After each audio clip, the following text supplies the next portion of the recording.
Big Papa Skeeter, Low Gross, and I am with Big Mama Neezy. And Big Baby London's in the house. She over there. We trying to get her to sleep, man. We recording these later and later, but she not going. She not with it. Yeah, she knew we was trying to do something, so she was like, no, y'all ain't putting me down. Yeah, she not with it. But no, we here. Last week we sometimes we take the Skeeters episode and make it the main episode. We gave the guys a break after they held it down for us the week before. You know what I'm saying? And then we had to recharge. So we had our anniversary. Last week was our 5 years. 5 years. So we had prepared for that. We ended up, we had an action-packed weekend for real. We did. Tell them, Neezy. I'm hogging the mic. So Friday we went to the aquarium. Uh-huh. We were like, hey, let's take London. London's never been. And of course, I love the tiger. So okay. we went to the aquarium. Do you still love them? Is the question. Now, there's supposed to be 4 tigers. 4, right? 4. We got there, and it's just one lazy tiger. One lazy one. So I'm asking the guy, like, where's the rest of them? Are they going to do a show? And he's like, yeah, I don't know. I just work here. Yeah, he was young. You could tell. He ain't had no facial hair or nothing. I just work here. I don't know. Yeah. He was not for it. But then after that, we did go out to dinner. We went out to... No, you got to tell the whole thing. We saw the sharks. We saw this. We saw did. That. We seen the sharks. We seen all of the fish. Some little kid ran up on me in the parking lot with his book that he bought. Do you know about the anglerfish? Yeah, he came and was just telling Lo, some interesting facts. But I was like, that's cool. I can't be mad because he was sharing his knowledge. And I was the nerdy little kid with my animal book trying to explain to people how cheetahs could go 70 miles per hour. But there's nothing wrong with that. Like, you want your kids to be smart. Let them tell you the interesting facts. Do you know what a baby beluga is called? At least he didn't come up and say, hey, nigga. Right.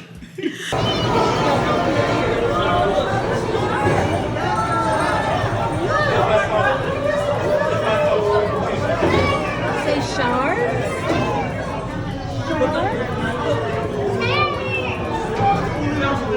Right above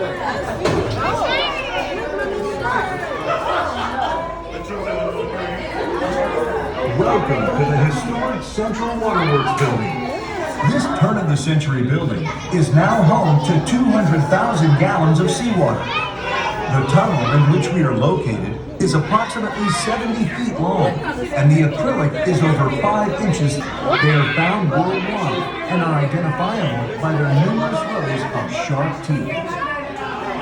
The most numerous sharks in our exhibit are brown sharks, which are frequently found off the coast of Galveston.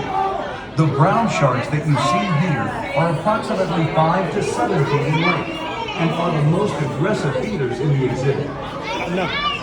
It is a common misconception that sharks need to constantly move. However, you may notice some... But London, actually, she enjoyed it. She did. She had a lot of fun. She was laughing. She was talking. She was interacting with everyone, with even the animals. She's like, oh, Then they try to get you, right? The ending is the gift shop. You have to walk all the way through the gift shop to get to the door. And no, they almost got you though, because you was like, babe, I love the white tigers, and they had this really huge one, and I'm like, I need another. Do you know how many tigers? When in doubt, if you don't know what to get my wife for a gift, just get her something with a tiger on it. I'm not even gonna hold you up, bro. Let's just say London's room, because we didn't have any more room for stuffed animals in our room. They're in her room now. Yeah. They're your stuffed animals. Those are yours. You think those are the baby? She just inherited those from her mom. She did. It's like a Beanie Baby collection or something. Hey, that's my favorite though. Yeah. Ain't nothing wrong with it. They're not scary or anything. They're all cute. Yeah, and then we tried so we went to dinner. We tried this bar and grill. It's like a sports bar. Yeah. Walk-in sports bar or something like that. Walk on. Now here's the thing. I know what y'all thinking. Oh, yeah. We practical people, man. We sure are. And we had some fancy restaurants that we used to go to and stuff, but the food got trash. These fancy restaurants don't last long. Tiny portions, and because they skipped back. The pandemic didn't favorite help drinks and stuff on the menu are gone. They're like, yeah, we no longer serve that. And why? Yeah. We the OGs with this restaurant. And it's We like, the OGs. Why you don't they make sat that us stuff? at the kiddie table. Yeah, that really pissed me off too about that. So Should have wrote like, you should have wrote a strong email. I do not appreciate this. Me and my husband have been coming to your establishment for sentimental reasons. It means so much to our relationship, you off and with a you crowd. sat us at the kiddie table. They brush you off with a crowd. Yeah. They put us at the service, like, you know, where you sit right by the kitchen where the door be swinging and it bump into your seat. You can't even hear each other because you hear all the chattering of the dishes and stuff clinging and clanging in the back. It's like you're at the school cafeteria. It's like a DPS cafeteria. But so we went to the Walk-On Bistro. Yeah. They Of had course, gator. They had gator. Yeah, Lo got the gator, and That's some gator, now, man. because London eats full-on meals, and so we get London her own food. And what'd she do? She sat there. She ate all of her chicken tenders, All of them. and her fries, and then had the nerve to get my water. She had her own water too. Wait, did she put fries in the water? She always. Because babies always contaminate She the water. always does. Because she doesn't just drink. London does tongue dips with water. Yeah. Anybody who has kids, you know what the tongue dips are, and everything falls out of their mouth. Yeah. No, overall it was good though. It was good. Yeah, Then we was chilled fun. in the pool. London just getting more acclimated in the pool. She was off it, not necessarily the deep end, but she was in the regular people end, not just the part where you could like wade in it. I did want to talk about something though, because while we was gone in Detroit, we had to board our dog. You know, and for all the pet enthusiasts out there, you know, you could put your dog into like a hotel. pet hotel. They say that it's really just they put your dog in a cage. It's like doggy jail for real. The way it looked at me, it looked to me, I would say. And they tell you, oh, we got all these amenities and we're gonna do this. And then I walked over there and I looked. I was like, maybe they just that's just the intake. Like, oh, they just got her. No. When we went to pick her up a couple days later, like she was still in that same spot. It was just a little rinky-dink ass blanket, and they just like, here go your dog. And they said now, because they give you a little report card and everything, and they gave us the report card and was like, we had to separate her a couple times from mounting. And I was like, what? And now you picked her up. Now what did they say? That's exactly what they said. That's it. So you would have asked more questions. I was just like, oh, getting frisky. I cracked a joke about it and stuff, right? But then I started to think like, what if my dog done got pregnant up in here? So I'm asking her, because, you know, I talk to Hennessy like she's a people. I'm like, hey, did they diddle you in there? Like, you good? You know what I'm saying? She just, like, she had this despondent look when she was just staring out the window. I'm like, dang, I think maybe they did get her. We don't know. We, You diddled my dog. I'm at a loss for words because, like, we have to wait 30 days before we can find out if she is pregnant or not. And now We gonna file a lawsuit. Y'all some doggy diddlers. all this time, when we wanted her to get pregnant by a German Shepherd, we couldn't never find Watch. one, No, right? no, watch. She So got now diddled we by don't a know what chihuahua. kind of- She probably got That's diddled. what It's gonna be some said. old ugly, hairy I'm gonna dog. be so upset if it has to be like this little dog, this little poodle-looking thing, or something. I wanted her, if she had to get diddled, it had to at least be a German Shepherd, you know? The doggy diddlers. Yo, shame on Shoot. y'all for diddling the dog. Little did we know that. Well, since we may have to take care of some puppies, let's pay some bills. Right, yeah. For all of y'all out there. Run it up. Anybody who has been living under a rock, well, I don't know where you've been. But make Hopefully sure. not at the dog place. We ain't gonna say no names just in case they decide you got a pet. The algorithm pick it up. They talk about dogs. Yeah, as long as your dog don't get diddled. Scentbox is a I'm sorry. designer fragrance subscription service for $14.95 a month. You can get one of these lovely fragrances. There's over 650 designer fragrances on their site. And right now, if you sign up, you can sign up for just $9.95. Who doesn't have that, right? So, link will be in the description. Again, Scentbox, over 650 designer fragrances. Get the link in the description, sign up, get your order. Scentbox. Hey, no. So we did take a little detour to the mall. Got a chance to smell the what's it called? Sauvage by Dior. That's the one where Johnny Depp was with the wolves running through the desert.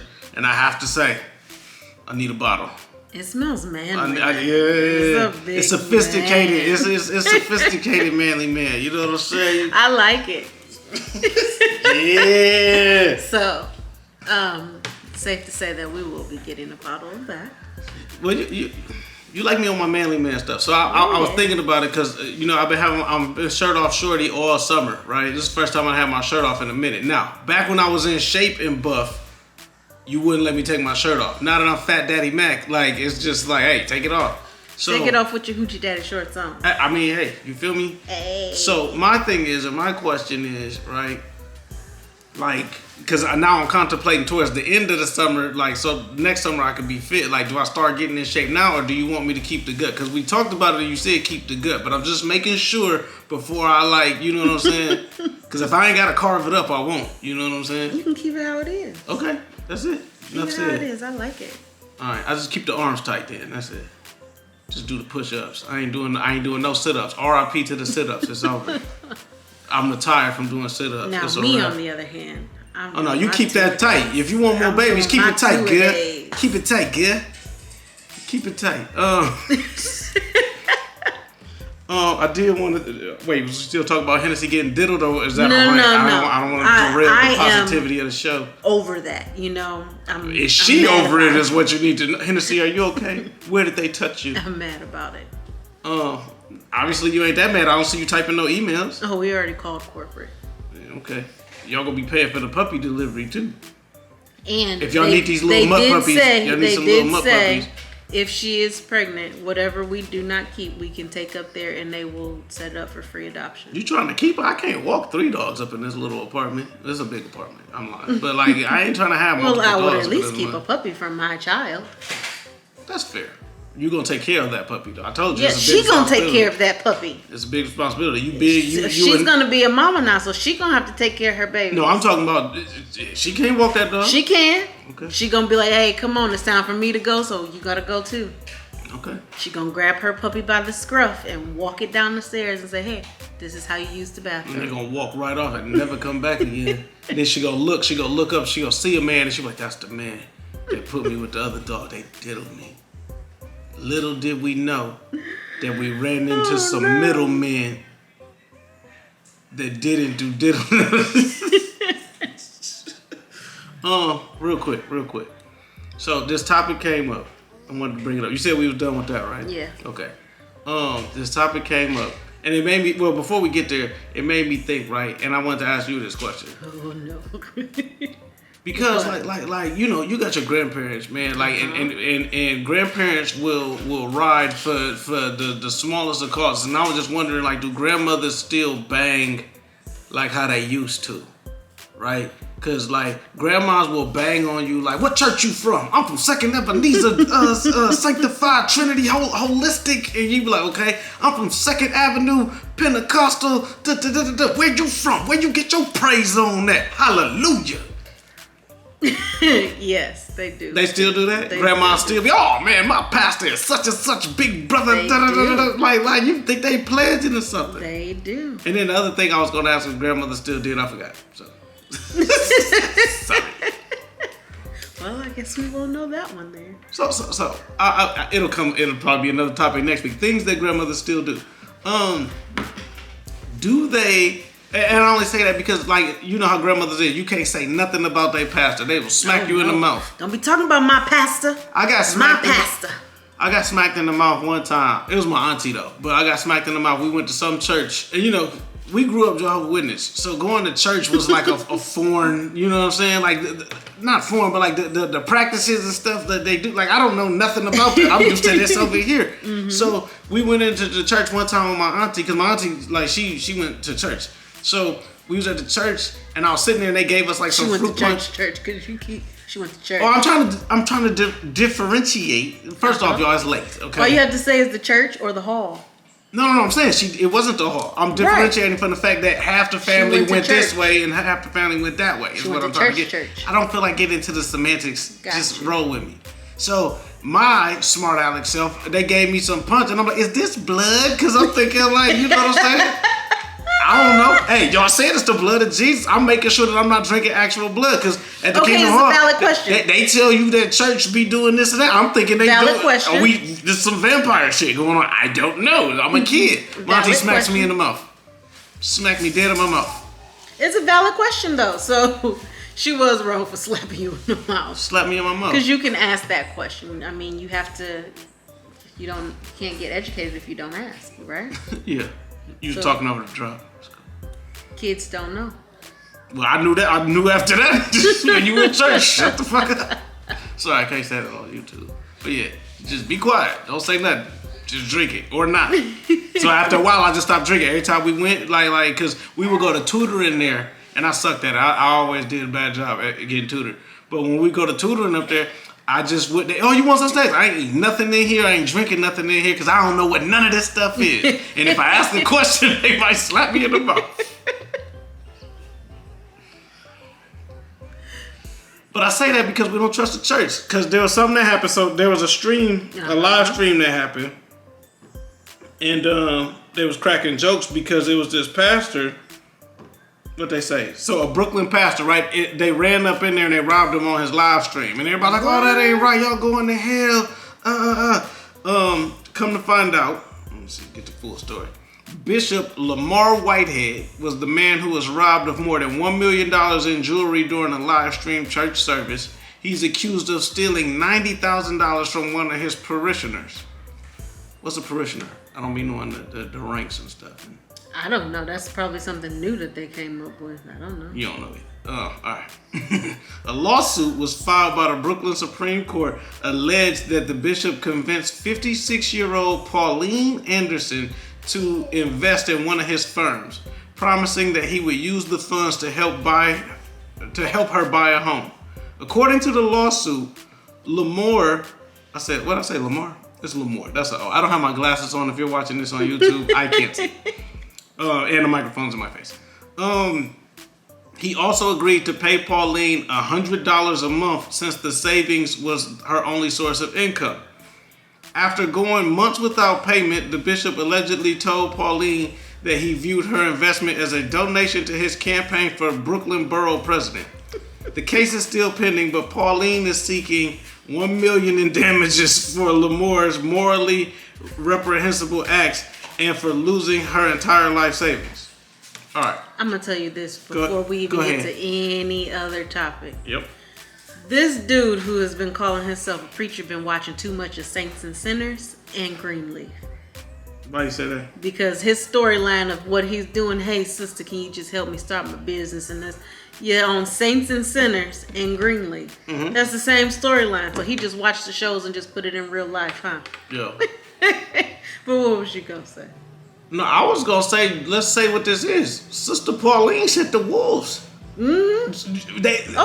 She called her nephews and them. Think it not strange that it was supposed to be $1 million. She was suing for $1 million, and they took $1 million. Mm-hmm. Man, she made the call. You don't play with them. She knows them nephews or grandsons. She called the SDP. She called them.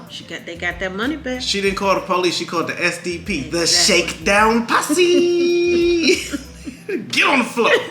I would too. I would call my sons and them if I'm that old, and I was believing in my pastor. I was believing in him. But here we go. This goes, and I brought up this in all full circle. I bring it back up because these grandmothers be so trusting of the pastor and ready to bang on you for what church you go to, but the whole time pastor robbing them blind until he get robbed blind.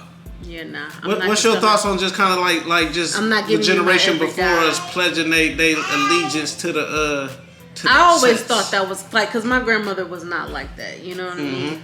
And I always thought that was a little weird. That would be something we would talk about. You don't never put all your... No, you gotta tithe. The Bible says you gotta tithe. You gotta tithe. You do tithe. Now you do tithe. But you do not put everything into a... You got to. You gotta show your faith. You do not be like, hey, you don't worship this person. The pastor said you gotta show your faith. You gotta give me everything. You do not worship this person. You give the glory and honor to God, not this person. Because this person, again, they are human. They can do you wrong. Well, he gave his glory and honor to the robbers. They put his ass on the floor in front of the Lord. Yeah, that's not cool. That ain't cool what he did. Is it cool what they did? Because technically, I mean... No, I'm just saying. I say yeah. Okay. I say yeah.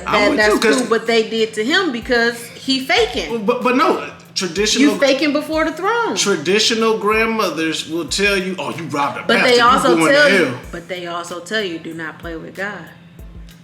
That's true too. Because he can be up there. This guy can be faking like he a pastor. Like, again, we don't know. No, apparently he had a church he ordained. But he can be fake. People can fake being ordained. Well, yeah, we seen that. We've seen all that. You know what I mean? So Yeah. you just cannot play around. Don't play with it. Oh, so what Play you with saying? it, What you you get saying dealt is? with. What you saying is that's the equivalent to you up there faking in front of God and then God sending robbers. Hey. Not that he sent them, but you know what I'm Exactly. saying. Like that, I know what it you was meant. allowed for it to happen I to know you what you because, meant. dang, that's crazy. You never know. You never know. It's You all can't- up for interpretation, You can't play though. around. Exactly. Because again, some people could say that the lady was wrong for believing him and They could giving all too. the money. There's so many different angles of what you can say. Shout out to all the grandmamas out there at Episcopalian. Second Ebenezer Church of Baptist God of Holy Ghost. Second Ebenezer Church. Holy Mary water. Man. Dr. Frank Murphy's Tabernacle God of Praise. Frank Murphy. You don't want to go to Frank Murphy's Tabernacle. That's 100 years. Sheesh. No. Okay, I bring it up because I'm on this thing, right? And you know, because you my wife, you with me every day. I'm transforming because it's like I am asking questions, like more questions every day. You know what I'm saying? Like now, I always ask questions, but like now, I'm questioning myself in a good way because it's like, you know what I'm saying, things that you once held near and dear to you, you're holding it up to the light now. You're not second guessing it, but you're reevaluating, and it's like, does this still serve, you know what I'm saying, me and my purposes to go to the next level? Okay. So, like, I've been reading different books. I told y'all about the Hustle and Float book. I recommended that. I finished The Compound Effect. And that book was dope because it's the same thing like compounded interest when you investing in your stocks and stuff.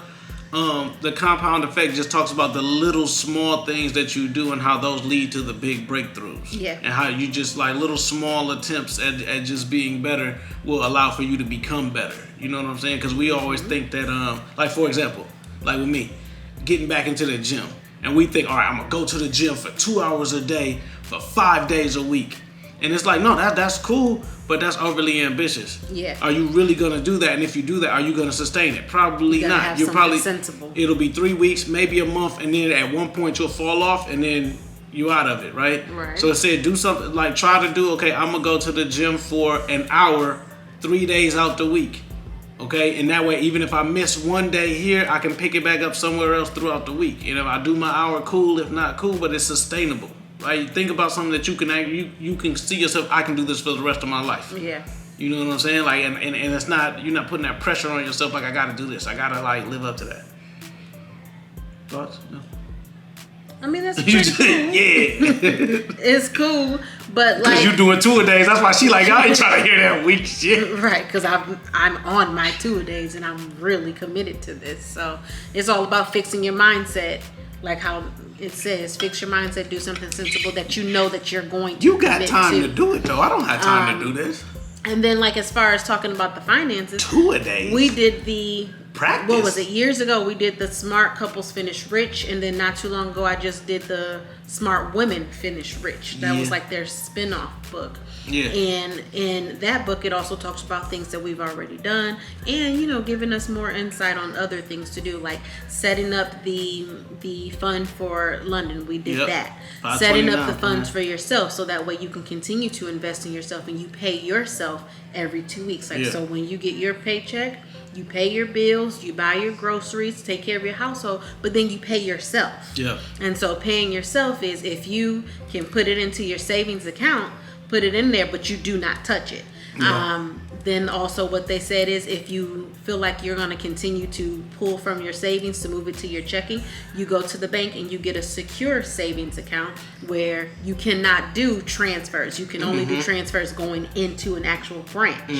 So that way it limits you too, because you'd be like, I ain't finna go into this branch. Nah, because you make a good point, because really, in actuality, and you learn this from like the high class, like money getters and financial managers, your savings account is just an extension of your checking account. Exactly. You're when you do your savings, it's like having your IRAs, excuse me, your 401k stuff where like you can't just go in and access it, right? You gotta like move stuff around. There's a fee you gotta pay. There may be a penalty or something just for like, you know what I'm saying, even thinking of it. Yeah. You feel me? So, but that's what savings is. And then they were saying the goal is to have life-changing money in your savings. You know what I'm saying? Not just a couple $100 here and there. That $1,500 that you got put up. I mean, yeah, it's cool. Don't get me wrong. All money, it's cool. Save it, yeah, but exactly. That ain't gonna change nothing. Like if you was to lose your job or whatever, would you be able to survive off of that? You know what I'm saying? Right. That's what they mean. The other thing is, I just finished this book, The Startup of You. And so you mentioned something. When we read these books, it's confirmation when it's like, dang, we've already been doing this. Yeah. So it's like I'm on the right path. The Startup of You was the founder of LinkedIn and his partners, like they wrote the book. And they just talked about how. That sounds dope. Well, no, it is because we don't live in the world anymore where you get a job, get good benefits, and be there for 20 years.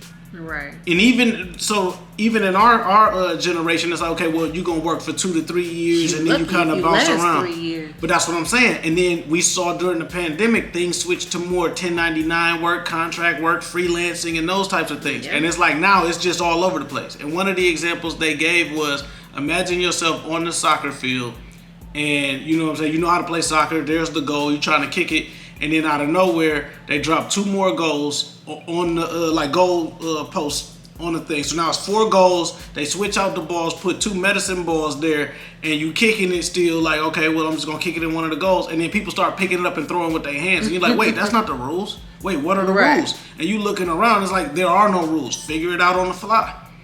You feel me? So for me, it's been a shift because I was like, corporately, I was raised up the traditional way. You feel what I'm saying? Where it's like, get a job, do this. You just put your head down and just grind through, and you stay late. You get there early and you stay late, and it's like, no, no, we're not doing that. You know what I'm saying? No, I still get there early. I still stay late. I still do my job. But what I'm saying is like, just you got to do it in spurts, or you have to do what works for you and find your flow. Yeah, good for you. You know what I'm saying? And then also, if you have a skill or something that you do outside of work, maximize that. Be strategic about how you put stuff together and how you like formulate your network and all of that stuff. So, dope book. I recommend it. It's called The Startup of You, and it's basically how you take your personal career and run it like a business. It's just running your life as an entrepreneur all the way around. You know what I'm saying? And that will translate to you becoming better at running your business once you actually have it. So, just want to share that. Good tip of the day. No, I'm trying, because they act like, and this segues into our next topic, they be acting like it's not any good content out there. I think it was something in your space that you work in. I'll let you touch on it, but they was like, it's not a lot of millennial marriage and business tips and power couples, and it's like, hello. That's what we've been doing. Motherfucker, do you see us? We've been doing that ever since we started our the hashtag the Skeeters. Yep. And that was 2017? 2017 for the wedding. We started getting ready for the wedding. So just do that. Hashtag the Skeeters. Even do hashtag the Skeeters 2017. Exactly. You see everything we've been doing for the past 5 years, literally. We have been doing that. We do our dates to Target. We would just walk in hold and on. shop. Hold on. No, we was doing that and everybody was like, what? Y'all just going to Target to take pictures? Now everybody's doing it. We see y'all. Hold on. Yes, but we weren't just going to Target to take pictures. We were actually going to buy. You're at home. Oh, we need some more toilet paper. Oh, we need some more laundry detergent. Let's go to Target. My wife needs some ice cream. And while we there, because we would go at random times, while we there, it's just, we down the aisle, hey, take a flip. Exactly. And it was just like, this is what marriage life really is. Everybody gonna tell you, we at the beach. Oh, we went to Tulum. No, we go grocery shopping. We go house shopping. We go to the park. We get the home We go decor. to the bank. We get dog food. Don't nobody sit that. You don't take no pictures of no millennials sitting in the waiting room at the bank waiting to get called back because you know what I'm saying. We doing paperwork and you know we what I'm saying. We go to the eye doctor. We need to be there. I got an appointment this week. Taking pictures of waiting in the waiting room, going to the vet. Come on now. I'm just saying practical things. Exactly. And when we go to the dentist, what do they say? Oh, we just love this couple so much. You guys, we just love you guys. That's because we don't trust them. See, they think it's cute. We just don't trust their ass. Because they take us to the back and then they'll put us in separate things. And the whole time, babe, you good? I don't know, babe, you good? And then they come in, Mr. Gross, we're going to have to come in and we're going to have to cut on this and pull this out. And I'm like, what did my wife say? Because y'all put me out of it, and then, you know what I'm saying? And then y'all can be in there trying to diddle my wife or something, man. Nah, like, did y'all put her to sleep? So, you ain't gonna put me to sleep. We walked in together. Nah, hold on. We walked in together. We walking up out this motherfucker together. Like, yeah. I'm gonna tell you, bro. We go to London's appointments together. I mean, yeah. Every time we go, and we just love you guys. You guys are just so beautiful. Yeah. But to touch on that, there are black millennials out there that's doing these things, showing you guys the education of your finances, showing you the black families, the black love matter here. We're out here. It's just because we don't have 150,000 subscribers. We outside. You know, but we here. But we real though. They got to though, because they want conversions. They want real people that affect and influence real people. They tired of the bots now, so they don't want you to have your 10,000 followers and nobody's listening and watching you. They want you to have. You're gonna see us with our 9 subscribers right now, and come on, add some more. You're gonna see us. And hey, but they buying. Exactly.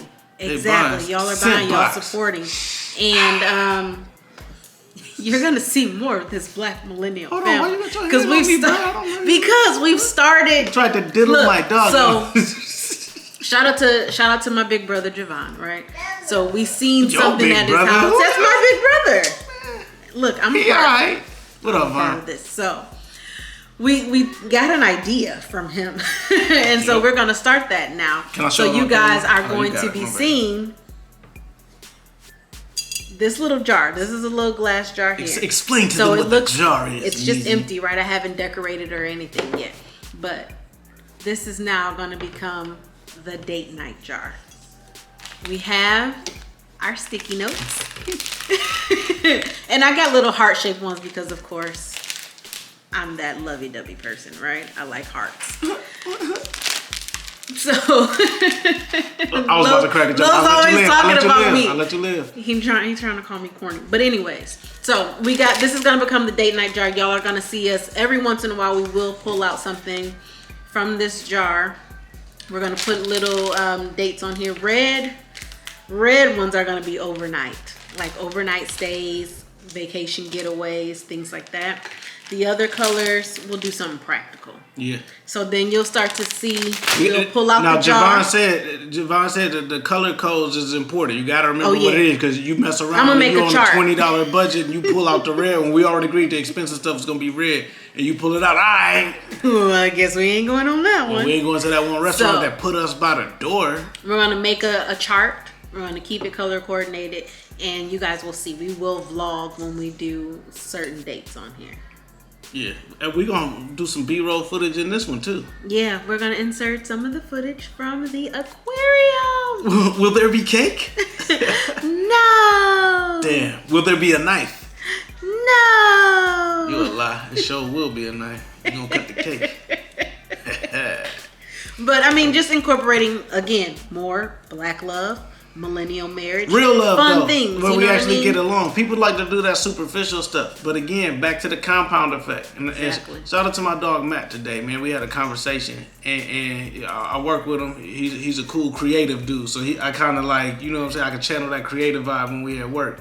And he was just saying, like, in relationships, it's all about the 80%. I mean, we heard it in all the books, in the relationship books and stuff, but it's the stuff that you do on a daily basis. You know what I'm saying? The small things that lead up to the big things. A lot of times we put pressure. It's the compound effect too. Like, we put pressure. Oh, I got to make the big splash. I got to buy her 1,000 roses.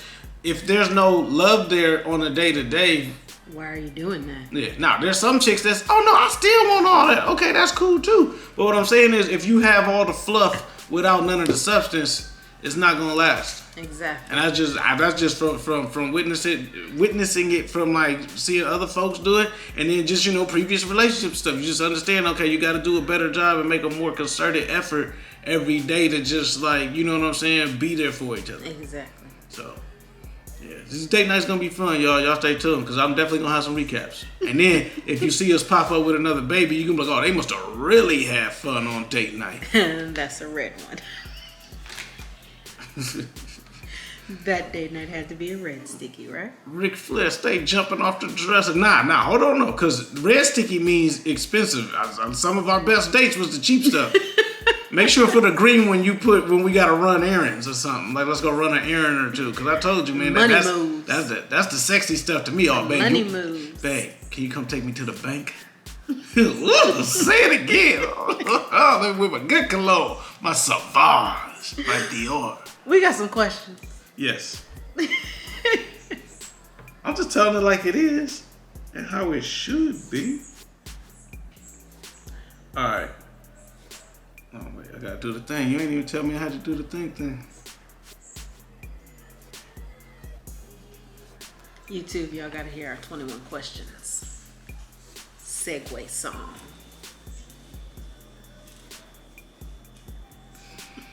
That's my dance all summer. Who was your favorite teacher and why? Oh, let's take it back. I had my chemistry teacher. I cannot remember her name. In high school? Yeah, in high school. I cannot remember her Like, name. how's she your favorite teacher if you can't remember her name? I can't. Shout out to Miss So-and-so. I can't. All I can remember is I always called her Christina Ricci because she looked just like Christina Ricci. But she was one of my favorite teachers. Chemistry actually was one of my favorite subjects. So honestly, in her class, I was like the smart kid. I was the nerd in her class. Like, I know. Wait, only in her class? Oh, like really in her class, yeah. Because that was a topic that really interested me. Chemistry? Chemistry. That's why you're so good whipping the products together. Exactly. Gotcha. But anyway, she was my favorite teacher. After high school, like I did follow her on social media for a while because she like would add us after we all graduated, and she would comment like, "Oh, it's such a beautiful life," blah blah blah. But no, she was really dope. She was a teacher who really like pushed you and made sure that you were doing what you were supposed to do. But she wasn't one of those teachers that was like overly mean. She just would talk to you like you're a human being. Like, hey, if you don't do the work, you won't pass the class. You won't graduate. You'll be held back. And she was like, and then maybe one day you'll be a janitor. And you'll be like, yeah, I don't want to be no janitor. Yeah. And she was like, would you like to clean this school? You'd be, yeah, nah, I don't want to clean this school. That's what Miss Christian used to say. You don't want to go to I'm going to pay attention. You're going to go to the University of Cass. He was like, what's that? The streets. You're going to drop out and be a bum. You are bum. Yeah, but no, she was my favorite Shout teacher. out Who to was a teacher that you don't know. Yeah, it's hard to think back. No, because it's different stages. So if I had to go high school, I didn't have any teachers I liked in college. It would be so wait, if we go college, it had to be Professor Moody, just because I got him and my dude Steve Edgehouse. Steve Edgehouse was my English teacher, and he would give me a hard time in class, but then call me like to come to like his office for office hours and just we kick it. And he'd be like, I just give you a hard time in class so they don't think I'm soft. He's like, but I have a tremendous amount of respect for you and your work. Like, he liked my writing. Like, and I would write on hood topics and stuff. Like, I wrote a thesis on, like, Chris Rock had a joke that, like, to lower the cost of ammunition. It was like we had to find the problem and come up with solutions. So I said to stop violence, we should, like, raise the cost of ammunition and stuff. And I used the Chris Rock joke as a thesis for that. I talked about the comparison between satellite radio and terrestrial radio. Like, it was all types of stuff. I was burning CDs for him and stuff, so that was that. And then Moody just was like my sensei. Like, he taught me everything I know about not podcast, it's podcasting now, but everything about radio in his class, and he was our faculty advisor at the station in college. So like everything, all the editing and stuff, I learned from Moody. And then in high school, I had two. It was Mr. Navarrete, who he was like how your teacher was, where they pull you to the side and tell you the real. It's like, all right, put the textbooks up. I'm going to show y'all how to read the stock market. Yeah. Or I'm going to teach y'all how to balance a checkbook. Or I'm going to teach y'all about taxes, and this is how you got to look for property tax on this, and that. Stuff that they supposed to teach you in school that they wouldn't. And then I would say Mr. Lydell because he taught us media. Okay. So I found out what I wanted to do, and one of his research projects that he gave us is when I realized how much money you can make doing what I'm doing now. And I was like, I want to do this, right? And his project, like, it taught us a lot about how media works. Now, my favorite of all time, I guess it leads up to this, Miss Krishna, Abhinav's mom. Yes. Shout out to Miss Krishna. What up, Abhi? Miss Krishna was like our mom. Like, she was our 6th grade teacher, and then you're supposed to change each year, but she changed with us. So she was our 6th grade teacher, our 7th grade teacher, and our 8th grade teacher. That's dope. And she used her own money and was buying books, workbooks for us, vocabulary word books, Black History Month. She made sure that, like, we didn't just read the 2 chapters that they supposed to read. She made sure, like, we read it for, like, the whole thing. And she was, like, making sure we were all prepared. So when it was time for us to graduate, we would be a force out here. Yeah. So she put in that extra effort. So you know how many niggas have been sitting around waiting on a Tuesday at 7:30 for me to show up somewhere. So I'm gonna tell y'all a secret. I'm gonna tell you a secret. This is an ancient secret. Okay, some Hollywood shit that I learned and I love using it, right? Now, I'll link with you, like, all day. Like, you know what I'm saying? We'll kick it, we'll do this, we'll do that, right? If I have ever, and I'm going to continue to do it. I don't care, like that you know or not, but because we only got 9 people subscribing, so hey, there's 9 people know, and that's it. Those 9 people I just can't tell it to. Probably still tell it to you. And forgot that I told it to you. If I ever told you, Tuesday at 7:30, straight into the camera. We're gonna zoom in on you. If I ever told you at Tuesday at 7:30 that we was gonna meet, chances are I wasn't gonna be there. Okay, I just told you that because we was in the moment and I was just trying to slide. Now, that's not how I normally get down, but guess what? I learned it when I was in the industry and it works. That's how you get the annoying people out your face. I don't use it for family and stuff. Family, I'm gonna be there when you need me, right? I'll be there early, ready to go. You know me. Okay, but if you're on bullshit and I don't really rock with you like that, it's that Tuesday at 7:30 p.m. on the other side of town. Okay? I'll see you there. Hey, little man, I'm calling you. Man, the baby, you know what? Let's push it back to another time. How's next Tuesday? That's 7:30 for you. I ain't gonna be there then. Yeah. Thank you, Scentbox, for sponsoring this portion of our podcast. And for all of you out there that do not know what Scentbox is, Scentbox is a designer fragrance subscription service. They have over 650 designer fragrances on their website for you to choose from. Sign up today for just $9.95. And then after that, it's $14.95 a month. This link will be in the description. And also, make sure you go to naturally_Nate with 2 E's. Follow us on Instagram. The logo will be right here. And sign up and get your Instant Moisture Duo today. Also, you can go to inaudiblerecords.com/naturallynate and get your duo there as well. And this has been The Skeeters. Mwah. Black love.